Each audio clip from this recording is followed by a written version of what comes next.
How to customize Wix store checkout experience.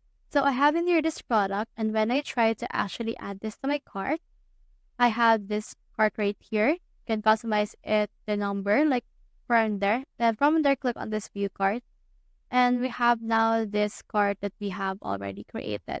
So on this cart that we have right here, we can also enable this to be actually paid.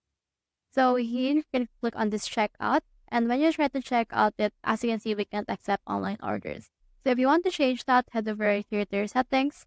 Then click on the settings on your dashboard and click on this checkout option. Now for this one, you can actually change the checkout forms like this one, customize your checkout. You can actually add in here a checkout form if you want. So you can also subscription opt-in checkbox as well as check and header.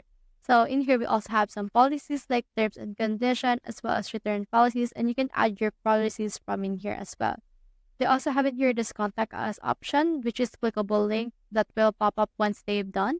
And also we have in here this invoices as well as gift cards right here, and also some order emails. So for this one, you can actually edit it out to your liking. You can enable some forms and some things for this case as well as policies. And then once you're done with that, you can head over again and then apply it to your store. So that's how you customize Wix store checkout experience. Hope we help.